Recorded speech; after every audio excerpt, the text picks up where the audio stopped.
घूम रही है देखने के लिए कि कहीं कोई उसकी कहानी दोहरा तो नहीं रहा, कहीं किसी के साथ वही तो नहीं हो रहा जो उसके साथ हुआ था। लेकिन बरसों बीते उसे कोई भी नहीं मिला, जो देखकर वो चुड़ैल बहुत खुश है और अपने आज रात के खाने और सुकून की नींद की खोज में अपनी पसंदीदा लीला के घर में पहुंच जाती है। ये घर रघु का होता है, जिसमें वो अपनी माँ और पत्नी लीला के साथ रहता है। वाह, इतना स्वादिष्ट खाना। वैसे तो लीला हर रोज ही बहुत स्वादिष्ट खाना बनाती है, लेकिन आज तो कुछ अलग ही खुशबू आ रही है। इससे पहले कि ये लोग सारा खाना खत्म कर दे, मैं थोड़ा खा लेती हूँ। लीला की रसोई से बाहर निकलते ही स्वादिष्ट खाने से ललचाई चुड़ैल खाने पर टूट जाती है और कुछ ही मिनट में सारा खाना सफा चट कर देती है। जिसके बाद जैसे ही लीला खाना लेने वापस रसोई में आती है तो सब कुछ खत्म देखकर हैरान रह जाती है। अरे, ये सब खाली कैसे हो गए? मैंने अभी तो यहाँ खाना रखा था। लीला इसी असमंजस में होती है कि पीछे से उसकी सास भी खाने के लिए चिल्लाते हुए रसोई की तरफ आती है। अरे, कहाँ रह गई? खाना लेने गई थी या बनाने? कहीं हमें खिलाने से पहले खुद ही तो खाने नहीं बैठ गई? ये बोलते हुए सास रसोई में आती है और सभी खाली बर्तन देखकर गुस्से से लाल हो जाती है। तूने खाना बनाया ही नहीं था या सारा खुद ही खा गई? नहीं मम्मी जी, मैंने कुछ भी नहीं खाया और मैंने सच में खाना बनाया था, पर अचानक कहाँ गायब हो गया मुझे नहीं पता। अच्छा, तो तेरा कहना है कि सारा खाना जादू से हवा में गायब हो गया और तुझे कुछ भी नहीं पता? रुक, अभी तुझे सबक सिखाती हूँ। लीला की सास को उस पर इस तरह गुस्सा करते हुए देखकर चुड़ैल को बिल्कुल भी अच्छा नहीं लगता है। उफ, ये मैंने क्या कर दिया? मेरी वजह से बेचारी लीला को कितना कुछ सुनना पड़ रहा है, और सास का अत्याचार मुझसे अच्छा और कौन समझ सकता है। आज के लिए मुझे माफ करना लीला। एक तरफ चुड़ैल अपने किए के लिए लीला को डांट पड़ते हुए देखकर उदास हो जाती है, तो वहीं दूसरी तरफ लीला की सास रसोई में सामने ही जल रहे चूल्हे में से जलती हुई लकड़ी लेकर आती है और उसे लीला के हाथ पर रख देती है, जिससे लीला का हाथ जल जाता है और लीला दर्द से चिल्लाने लगती है। मुझे माफ कर दीजिए मम्मी जी, मुझे छोड़ दीजिए, दोबारा कभी ऐसी गलती नहीं होगी। अरे, गलती तो हमसे हो गई कि तुझे इस घर में लेके आए। एक तो खाली हाथ आ गई, कुछ लेकर भी नहीं आई, ऊपर से इसके नखरे और झूठ। अगर दोबारा मुझसे झूठ बोलने की कोशिश की तो पूरा का पूरा तुझे ही जला दूंगी। इसके बाद लीला की सास वहाँ से चली जाती है।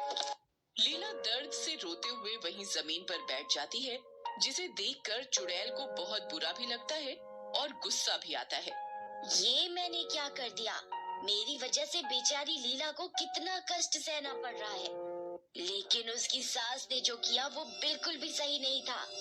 उसे इसकी सजा तो जरूर मिलेगी।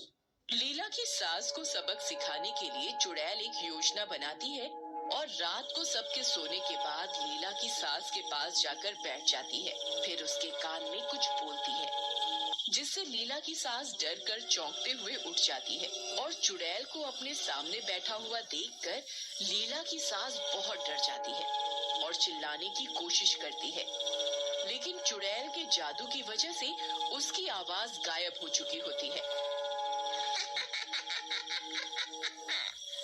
क्यों, मजा आया? बहुत शौक है ना तुझे अपनी बहू को परेशान करने का, उसे रुलाने का, उसे मारने का? तो ले, फिर आज तुझे उस सब का हिसाब देना पड़ेगा। चुड़ैल के ऐसा बोलने पर लीला की सास बहुत डर जाती है और अपनी जगह से उठने की कोशिश करती है, लेकिन उठ नहीं पाती और वहीं बैठकर छटपटाने लगती है। उसे इस तरह परेशान देखकर चुड़ैल बहुत खुश होती है। क्या हुआ? अपने ऊपर बात आई तो छटपटाने लगी? अब तुम्हें डर लगने लगा? आगे आगे देखो, होता है क्या? चुड़ैल की बात सुनकर लीला की सास ज्यादा डर जाती है और घर के लोगों को जगाने के लिए हाथ पैर चलाने लगती है, लेकिन तभी चुड़ैल उसे हवा में उड़ा देती है, जिसके बाद चुड़ैल लीला की सास को हवा में उड़ाकर रसोई में ले जाती है और एक जलती हुई लकड़ी उसके मुंह के सामने ले आती है। क्यों? प्राण सूख गए? सोचो, जब ये जलती हुई लकड़ी को सिर्फ अपने करीब देखकर ही तुम्हारा ये हाल है, तो जिस बहू के हाथ पर तुमने ये लगाई है उसका क्या हाल हुआ होगा? ये बोलकर चुड़ैल वो लकड़ी लीला की सास के हाथ के करीब लेकर जाती है, लेकिन फिर उसे जमीन पर फेंक देती है। मैं तुम्हें मारूंगी नहीं, क्योंकि अगर मैंने ऐसा किया तो फिर तुम में और मुझ में फर्क ही क्या रह जाएगा। इस तरह चुड़ैल लीला की सास को डराकर छोड़ देती है और उसे दोबारा उसके बिस्तर पर ले जाकर लेटा देती है और अपने जादू से उसे सुला देती है। अगली सुबह जब लीला की सास की नींद खुलती है तो वो बीती रात की सभी घटनाओं को सपना समझकर भूल जाती है। इतना भयानक सपना तो मैंने आज से पहले कभी नहीं देखा। जरूर लीला ने मुझ पर कोई जादू टोना करा दिया है। वैसे शायद अभी तो कुछ नहीं करेगी, लेकिन अगर इस बार इसने लीला को परेशान किया तो मैं इसे छोड़ूं। चुड़ैल घर से बाहर निकल रही होती है और पूरे गांव में इधर उधर घूमने लगती है। तभी उसकी नजर शहर के दो बच्चों पर पड़ती है, जिन्हें देखकर चुड़ैल खुश और भावुक हो जाती है। ये तो मेरी बहन के बच्चे हैं, मतलब मेरी बहन अपने बच्चों के साथ गांव में आई हुई है। देखो तो जरा, दोनों कितने बड़े हो गए हैं। चुड़ैल बच्चों को देख रही होती है, तभी उसकी बहन और बच्चों की माँ वहाँ जाती है। तुम दोनों यहाँ खड़े हुए क्या कर रहे हो? घर के अंदर चलो और कुछ खाकर थोड़ा आराम कर लो। जी मम्मी, बस अभी आ रहे हैं। नहीं, शाम को जाना, अभी अंदर आओ। अपनी मम्मी की बात मानकर दोनों बच्चे घर के अंदर चले जाते हैं, जिन्हें देखकर चुड़ैल भी उनके पीछे घर के अंदर चली जाती है। वाह, आज तो अपनी बहन के हाथ का खाना खाऊंगी। बहन जल्दी बना, बहुत भूख लग रही है। हाँ, बस 1 मिनट। इतना बेकार खाना कौन बनाता है? नहीं बहन, तू बहुत अच्छी है, लेकिन मैं तेरे हाथ का खाना नहीं खा सकती। इससे अच्छा मैं लीला के पास चली जाती हूँ, वो बहुत अच्छा खाना बनाती है। चुड़ैल स्वादिष्ट खाने के लालच में लीला के घर पहुँच जाती है और उसकी रसोई में जाकर देखती है कि लीला ने बहुत सारे स्वादिष्ट पकवान बना रखे होते हैं, जिन्हें देखकर चुड़ैल के मुंह में पानी आ जाता है और वो उन्हें खाने लगती है। चुड़ैल, चुड़ैल! लीला की आवाज रसोई से बाहर नहीं जा पाती, लेकिन चुड़ैल उसे सुन लेती है और उसका ध्यान खाने से हटकर लीला पर जाता है। इससे पहले कि लीला दोबारा चिल्लाकर किसी को रसोई में बुलाती, चुड़ैल अपने जादू से उसकी आवाज गायब कर देती है। तुम इस तरह क्यों चिल्ला रही हो? मैं बस थोड़ा खाना ही तो खा रही हूँ। अगर दोबारा नहीं चिल्लाओगी तो ही मैं तुम्हारी आवाज ठीक करूँगी। फिर तुम्हें मुझे शांति से खाना खाने देना होगा। लीला सिर के इशारे से हाँ बोलती है, जिसके बाद चुड़ैल उसकी आवाज ठीक कर देती है। तुम कौन हो और यहाँ क्या कर रही हो? मैं तो हमेशा ही यहाँ रहती हूँ, बस आज तक किसी ने देखा नहीं। अब क्या मैं खाना खा सकती हूँ? मुझे तुम्हारे हाथ का खाना बहुत अच्छा लगता है। मुझे किसी के खाना खाने से कोई दिक्कत नहीं है, पर क्या मैं पहले इसमें से थोड़ा खाना अपनी सास के लिए निकाल सकती हूँ? अगर उन्हें खाना नहीं मिला तो वो मुझे बहुत मारेगी। क्या वो अभी भी तुम्हें मारती है? कभी दहेज के लिए, कभी खाना सही ना बनने पर, तो कभी घर की सफाई के बहाने। मतलब उस रात के बाद भी उसकी समझ में कुछ नहीं आया। अब तो बड़ा सबक सिखाना ही पड़ेगा।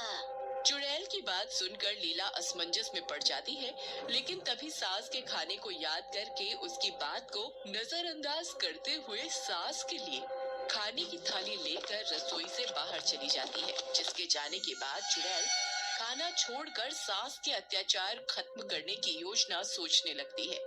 इस बार कुछ ऐसा करना होगा कि लीला की सास के साथ मेरी और बाकी सभी सास को ऐसा सबक मिल जाए कि दोबारा कभी कोई सास किसी भी वजह से अपनी बहू को मारने से पहले डरे। क्या हुआ? तुमने खाना क्यों नहीं खाया? तुम्हारी बात सुनकर मेरी भूख मर गई। ऐसा क्या हो गया? ये सब तो हर रोज का है। लेकिन आज के बाद दोबारा कभी नहीं होगा। मतलब? मरने से पहले मैं भी इसी गांव में रहती थी। बहुत खुश होकर मैं अपने नए ससुराल में आई थी, लेकिन फिर कुछ दिनों बाद मेरी सास ने मुझे दहेज को लेकर ताने मारना शुरू कर दिया। कुछ और दिन बीते तो फिर उन्होंने मुझे तुम्हारी सास की तरह किसी न किसी बहाने, कभी थप्पड़, कभी डंडे से, तो कभी जलते चिमटे या लकड़ी से मारना शुरू कर दिया। मेरी शादी को अभी कुछ ही महीने बीते थे और उन्होंने मुझे अधमरा कर दिया था। फिर एक दिन ऐसा आया कि उन्होंने मुझे जान से ही मार दिया और अपने बेटे की दूसरी शादी करा दी। चुड़ैल की बात सुनकर लीला की आंखों में आंसू आ जाते हैं। मुझे तुम्हारे बारे में जानकर बहुत दुख हुआ। मेरे साथ जो होना था हो गया, तुम अपना ध्यान दो। तुम्हारी सास भी कहीं तुम्हें मार न दे। मैं नहीं चाहती कि मेरी तरह कोई और लड़की ऐसे लालचियों के हाथों मारी जाए। चुड़ैल की बात सुनकर लीला सोच में पड़ जाती है। कुछ देर सोचने के बाद वो चुड़ैल से बोलती है, बात तो तुम्हारी सही है, लेकिन हम कर भी क्या सकते हैं? हमें किसी तरह अपने परिवारों का ये दहेज का लालच और मेरी मौत का सच सबके सामने लेकर आना होगा, जिससे उन्हें सजा मिले और दूसरे लोगों को इससे सबक मिले। लीला को चुड़ैल की बात सही लगती है, लेकिन अब दोनों सोच में पड़ जाती है कि वे ये सब कैसे कर सकती हैं। तभी चुड़ैल को अपनी बहन और उसके बच्चों के बारे में याद आता है। मेरी बहन और उसके बच्चे शहर में रहते हैं, उनके पास जरूर कोई अच्छी योजना मिल सकती है। इसके बाद चुड़ैल और लीला चुड़ैल की बहन के घर पहुंच जाते हैं, जहां पहुंचकर लीला उन सभी को चुड़ैल और अपने बारे में सारी बात बताती है। लीला की बात खत्म होने के बाद चुड़ैल उन सबके सामने आती है। इसके बाद चुड़ैल की बहन और उसके बच्चे उन्हें सच सामने लेकर आने का एक उपाय बताते हैं। योजना सुनने के बाद चुड़ैल लीला के साथ उसके घर वापस आ जाती है और चुड़ैल की बहन चुड़ैल के ससुराल जाकर उसकी सास को भी लीला के घर ले आती है। सभी के एक साथ एक जगह इकट्ठा होने के बाद लीला अपनी सास से बात करना शुरू करती है।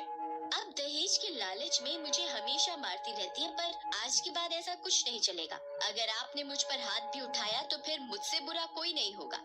ये क्या बकवास कर रही है? मेरे सामने ऊंची आवाज में बात करने की तेरी हिम्मत कैसे हुई? लगता है वो जलती हुई लकड़ी भूल गई है। लीला की सास की बातें सुनकर चुड़ैल को गुस्सा आ जाता है और वो लीला के शरीर में आ जाती है। धमकी किसे दे रही है? आज मैं तुम दहेज के लालची लोगों को सबक सिखा कर ही रहूंगी। मैं अपनी तरह लीला को मरने नहीं दूंगी। भूत का नाटक करके किसे डराने की कोशिश कर रही हो? ये सब अभी बंद कर, वरना अच्छा नहीं होगा। ये सब क्या हो रहा है? मुझे यहाँ क्यों बुलाया है? मेरा यहाँ क्या काम है? मैं बताती हूँ। सालों पहले तुमने दहेज के लालच में अपनी जिस बहू को मार दिया था ना, उसी के बदले का शिकार बनने के लिए तुम आज यहाँ हो। मैं ही हूँ तुम्हारी वो बहू। तुम दोनों समझती हो कि तुम जिंदगी भर अपने लालच में बहुओं को मारती रहोगी और तुम्हें कोई कुछ नहीं बोलेगा। अरे आपकी बहू ये सब क्या बोल रही है? ये सब इसका ड्रामा है। अभी 4 डंडे पड़ेंगे तो अपने आप ठीक हो जाएगी। ये बोलकर लीला की सास जैसे ही उसे मारने के लिए डंडा उठाती है, वैसे ही चुड़ैल अपने जादू से लीला की सास को हवा में उड़ा देती है, जिसे देखकर चुड़ैल की सास डर कर वहाँ से भागने की कोशिश करती है, लेकिन चुड़ैल उसे भी हवा में उड़ा देती है, जिससे दोनों सास बहुत डर जाती है। देख बहू, जो बीत गई सो रात गई, माफ कर दे और भूल जा। अभी तो तुम्हारी सजा बाकी है। चुड़ैल के डर से दोनों सास अपनी अपनी बहू से माफी मांगते हुए अपने किए हुए सारे बुरे काम और अत्याचार कबूल लेती हैं। हमारी योजना में पुलिस तो थी नहीं, फिर यहाँ कैसे? हमारे पास पहले ही फोन आ गया था। दहेज के लालच में बहू को मारने के जुर्म में इन्हें जेल जाना होगा और इसके सबूत के लिए हमारे पास आपकी लाइव वीडियो है। पर आपको बुलाया किसने है? पुलिस को हमने यहाँ बुलाया है। हाँ, आपने हमें सिर्फ सच का वीडियो बनाने को बोला था, जिससे हम बाद में उसे सबको दिखाकर न्याय ले पाए। लेकिन फिर हमने सोचा कि वीडियो बनाकर बाद में सबको दिखाने से अच्छा है कि हम लाइव वीडियो बना दें, जिससे आप दोनों की सच्चाई सीधा सबके सामने भी आ जाए और आपको उसका परिणाम तुरंत ही सामने देखने को भी मिल जाए। पर ये लाइव वीडियो है क्या? जैसे इस समय यहाँ खड़े हुए हम सब आपको और यहाँ घट रही सभी घटनाओं को सामने देख पा रहे हैं, उसी तरह हमारे इस फोन में चल रही लाइव वीडियो की मदद से शहर और दुनिया के दूसरे कोने में बैठे लोग भी अभी इसी वक्त हमारे साथ सब कुछ देख रहे हैं। बच्चे की बात सुनकर लीला और चुड़ैल दोनों बहुत खुश होते हैं, जिसके बाद पुलिस उन दोनों के ससुराल वालों को पकड़कर ले जाती है, जिसके बाद न्याय मिलने की वजह से चुड़ैल भी वहां से गायब हो जाती है। इस घटना के बाद से उस गांव में दहेज प्रथा हमेशा के लिए खत्म हो जाती है और अगर कभी कोई दहेज की वजह से अपनी बहू को परेशान करता है तो लीला उसके खिलाफ आवाज उठाती है और ऐसे सभी लोगों को पुलिस के हवाले